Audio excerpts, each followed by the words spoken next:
اور عوام الناس کو بھی زراعت کے میدان میں پریشانی کا سامنا کرنا پڑتا ہے، وہاں پر روسی فوج کے خصوصی دستے ہیں جو کہ وہاں پر جا کر لوگوں کو ایگریکلچر میں مدد دیتے ہیں اور روس کے دور دراز علاقوں میں لوگوں کو خوراک پہنچاتے ہیں۔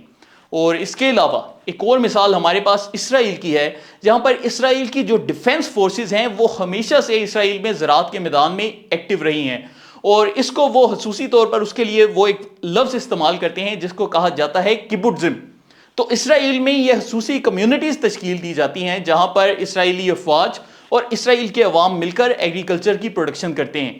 اور اسرائیل کے علاوہ اگر میں آپ کو ایشیا سے ایک اور مثال دوں تو وہ مثال ہے ساؤتھ کوریا کی۔ ساؤتھ کوریا کی جو فوج ہے وہ کورین وار کے بعد جب ان کے ملک کو دوبارہ سے ری بلڈ کرنا پڑا تو وہاں پر وہ زراعت کے میدان میں بہت زیادہ ایکٹیو تھی، اور زراعت کے جتنے بھی پروجیکٹ تھے وہ سب ساؤتھ کوریا کی افواج نے مکمل کیے۔ پھر وقت کے ساتھ ساتھ فوڈ سیکیورٹی کا جو شعبہ تھا اس میں فوج نے انتہائی اہم کردار ادا کیا۔ تو یہ تھے دنیا کے وہ 6 ترقی یافتہ ممالک جہاں کی افواج زراعت کے میدان میں بھی ایکٹیو ہیں۔ تو اگر پاکستانی فوج یہ کوشش کرے کہ ہم بھی زراعت کے میدان میں اپنے ملک کو آگے لے کر جائیں، کیونکہ حالیہ دنوں میں پاکستان کے حالات آپ کے سامنے ہیں، جہاں ایک طرف ہمیں یہ دالیں خوراک یہ باہر سے امپورٹ کرنی پڑ رہی ہے، وہاں سے ہمارے ملک میں بھی آپ دیکھتے ہیں کہ خوراک کی قیمتیں کس طریقے سے آسمان سے باتیں کر رہی ہیں۔ تو اگر افواج دنیا کے دوسرے ترقی یافتہ ممالک میں یہ کام کر سکتی ہیں تو پاکستان میں یہ کام کیوں نہیں ہو سکتا؟ میں یہ سوال آپ سے کرنا چاہتا ہوں، اور میں جانتا ہوں کہ اس کے اوپر اکثر لوگ یہ بھی سوال اٹھائیں گے کہ فوج کا کام تو بنیادی ڈیفنس ہے، تو پھر زراعت میں فوج کا کام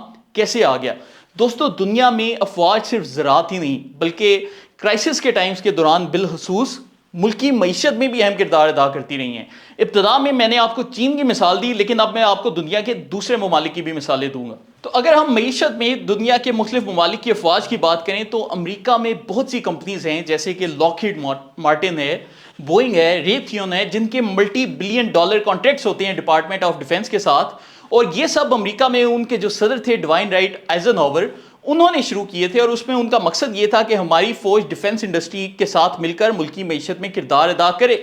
اسی طرح ہی اگر ہم روس کی بات کریں تو روس میں بے شمار سٹیٹ اونڈ ادارے ایسے ہیں جو کہ باقاعدہ انڈسٹریز میں، انرجی میں اور ڈیفنس پروڈکشن میں ان کی فوج ملک کے ساتھ کام کر رہی ہے اور معیشت میں کردار ادا کر رہی ہے۔ اسی طرح اگر ہم فرانس میں دیکھیں تو ڈیسالٹ ایویشن اور تھیلز جیسے ایسے ادارے ہیں جہاں پر فرانسیسی فوج بھی وہاں کی معیشت میں اہم کردار ادا کر رہی ہے۔ برطانیہ میں اگر ہم دیکھیں تو بائی سسٹمز دنیا کی ایک بڑی مشہور ڈیفنس پروڈکشن کمپنی ہے، اور اس کے ساتھ برطانوی فوج مل کر ملکی معیشت میں اپنا کردار ادا کرتی ہے۔ اور اسرائیل میں اگر ہم دیکھیں تو ایلبٹ سسٹمز ہیں، اسرائیل ایروسپیس انڈسٹریز ہیں، یہ وہ ادارے ہیں جو کہ اسرائیلی افواج کے ساتھ مل کر کام کرتے ہیں، اور اس کے نتیجے میں نہ صرف اسرائیلی معیشت بلکہ اسرائیل کی جو انڈسٹریل سروسز ہیں ان میں بھی افواج کا کردار ہوتا ہے، اور اس سے بہت سے ایسے ہنرمند افراد جنم لیتے ہیں جو کہ اسرائیل کی انڈسٹریل ڈیولپمنٹ میں اپنا کردار ادا کرتے ہیں۔ تو یہ تھے دنیا کے 5 اہم ترین ممالک جہاں پر ان کی افواج نہ صرف ڈیفنس انڈسٹری بلکہ انرجی اور اس کے ساتھ ساتھ ان کی جو دیگر انڈسٹری کی ضروریات ہیں اور ان کی ایکسپورٹس ہیں ان میں بھی اہم کردار ادا کر رہی ہیں۔ اگر ہم ساؤتھ کوریا کی بات کریں تو ساؤتھ کوریا کی ایک بڑی مشہور کمپنی ہیوندائی میں بھی ان کی افواج کے باقاعدہ بزنس وینچرز موجود ہیں، اور اس کے علاوہ وہاں کی ہونہا انڈسٹریز کے بھی ملٹری کے ساتھ ٹائز موجود ہیں۔ تو دنیا بھر میں جتنے بھی ڈیولپ ممالک ہیں انہوں نے افواج کی کسی نہ کسی صورت میں مدد لی ہے۔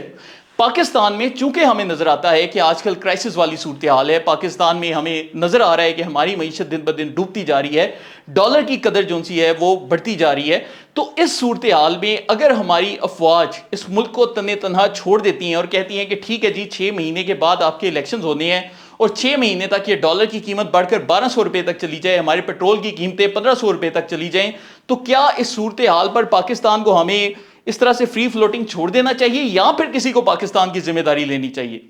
تو اس صورت میں پاکستان کے آرمی چیف حافظ سید عاصم منیر شاہ صاحب نے ایک انتہائی اہم سٹیپ اٹھایا ہے۔ میں آپ کو یہ بھی بتاؤں گا کہ میں انہیں حافظ سید عاصم منیر شاہ صرف اس لیے کہتا ہوں تاکہ ان کے جو لوگ ان کو ناپسند کرتے ہیں ان کے دلوں پر ذرا ان کے نام کی وجہ سے بجلیاں بن کر گریں۔ تو دوستوں اس لیے ہمارے حافظ صاحب نے گزشتہ دنوں کراچی میں اور لاہور میں 100 سے زائد بزنس مین سے ملاقات کی اور ان کو بتایا کہ دنیا بھر میں جب افواج نے اپنے ملک کی معیشت میں اہم کردار ادا کیا ہے تو ان دنوں میں ہم اپنے ملک کو لاوارث نہیں چھوڑ سکتے۔ تو سب سے پہلا جو اقدام حافظ صاحب نے کرنے کا اعلان کیا وہ یہ تھا کہ پاکستان بھر میں کرپشن کرنے والوں کو ہرگز برداشت نہیں کیا جائے گا۔ اور یہی وہ واحد بیان ہے جس کی وجہ سے آج بہت سے عناصر ہمیں نظر آ رہا ہے کہ ان کو بہت تکلیف ہو رہی ہے، مرچیں لگ رہی ہیں، کہ پہلے وہ الزام لگاتے تھے کہ حافظ صاحب کرپشن کے خلاف ایکشن نہیں لے رہے، اور اب جب ایکشن ہونا شروع ہو چکا ہے تو ان لوگوں کو اپنی دکانیں بند ہونے کا اندیشہ ہے، اور اب وہ حافظ صاحب کے خلاف بول رہے ہیں۔ اس کے علاوہ دوسرے نمبر پر حافظ صاحب نے کہا کہ ڈالر جو لوگ جمع کرتے ہیں ان پر شدید ترین کریک ڈاؤن کیا جائے گا،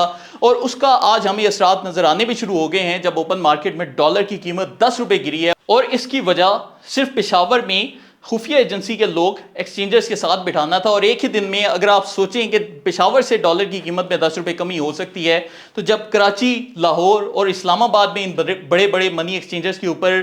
دھاوا بولا جائے گا تو پھر اس کے بعد کیا ڈالر کی صورتحال ہوگی، انشاءاللہ ہم دیکھیں گے۔ اس کے علاوہ دوستوں ایک تیسرا سب سے بڑا مسئلہ جو کہ پاکستانی معیشت کو درپیش ہے وہ ڈالر کی افغان سمگلنگ کا مسئلہ ہے۔ آج کل جو آپ کہانیاں سن رہے ہیں کہ جی افغان کی کرنسی پاکستان سے بڑی ہو گئی، اس کی بنیادی وجہ یہ ہے کہ افغانستان سے لوگ پاکستان سے ڈالر سمگل کر رہے ہیں، اور پاکستان میں مارکیٹ میں جب ڈالر 320 کا بک رہا ہے، یہ لوگ 350 روپے تک کا ڈالر خرید رہے ہیں تاکہ اسے افغانستان لے کر جایا جائے، تو اب ڈالر کی افغان سمگلنگ مکمل طور پر روک دی جائے گی۔ چوتھی جو اہم بات حافظ صاحب نے کی وہ یہ تھی کہ ایرانی تیل کی سمگلنگ کا ہم مکمل خاتمہ کریں گے۔ اس کے علاوہ دوستوں ملک کو خسارہ کرنے والے بہت سے ادارے ہیں جس میں پی آئی اے ہے، پاکستان ریلویز ہیں، ہماری یہ بجلی دینے والی جو کمپنیاں ہیں وہ بھی ہیں، ان تمام اداروں میں سیاسی بھرتیاں کر کے ان کو تباہ کر دیا گیا تھا، لیکن اب حافظ صاحب نے اعلان کیا ہے کہ ہم یہ سیاسی بھرتیوں کا خاتمہ کریں گے۔ اس کے علاوہ عرب ممالک سے